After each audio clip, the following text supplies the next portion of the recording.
ኢትዮጵያ ከእስልምና ጋር ጥልቅ ቁርኝት ያላት ሀገር ኡሙ አይመን ኡሚ ባዕደ ኡሚ ያሏት ነቢዩ ዓለይሂ ሰላቱ ወሰላም ከእናቴ በኋላ እናቴ ናት ያሏት ኡሙ አይመን እሷ እኮ ኢትዮጵያዊ ነች።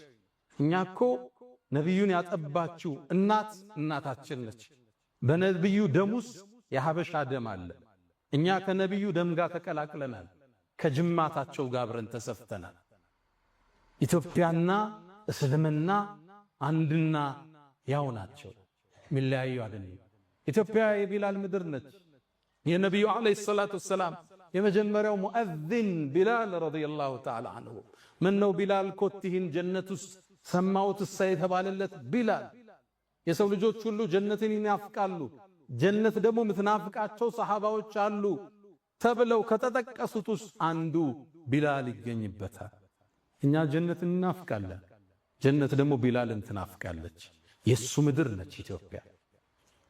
አሳዛኝ ሆኖ ትርክቱ ተበላሽቶ በቢላል ስም የሚጠራ ጎዳና ማጣታችን፣ በቢላል ስም የሚጠራ ሙዚየም ማጣታችን አሳዛኝ ነው። እንደ ሀገር እንደ መንግስት ማለቴ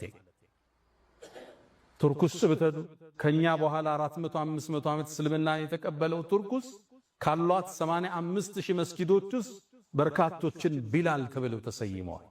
ቱርክ ውስጥ ሙአዚን ሆነ ስትመረቅ ሰልጥነ የቢላል ወራሽ የሚል ሰርቲፊኬት ይሰጣል። ኩዌት ውስጥ ብትሄዱ የቢላል ጎዳና የሚል ታገኛላችሁ። ሳውዲ አረቢያ ውስጥ ያልተወለደበት እቺ ምድር ትላልቅ ሰሃባዎችን የነብዩን ባልደረቦችን ያመረተች ምድር ኢትዮጵያ። ኢትዮጵያ ለኛ ቀልድ አይደለች።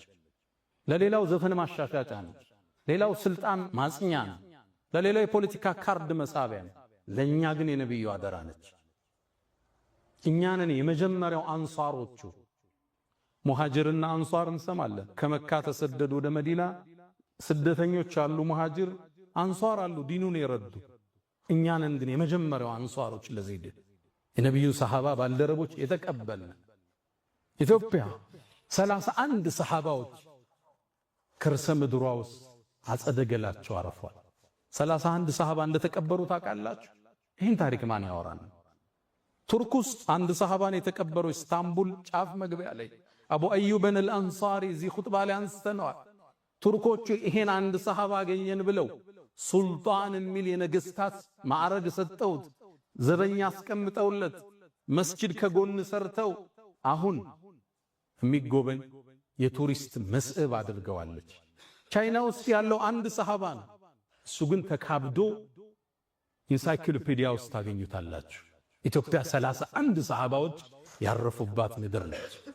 በርካታ ሰሃባዎች እትብታቸው የተቀበረበት የተወለዱበት መሬት ነው ኢትዮጵያ።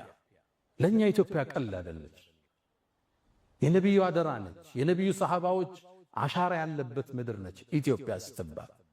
ለሌላው ቀልድ ማጫወቻ፣ ማላገጫ፣ ማዳመቂያ ሊሆን ይችላል። እኛ እንደሷ እንደራደረን በዝቻለ። ለኛ ልዩ ሀገር ነች። የመሻይኾች ምድር ነች። የዑለማዎች ምድር ነች። በርካታ ዓሊሞችን ያፈለቀች ሀገር ነች ኢትዮጵያ።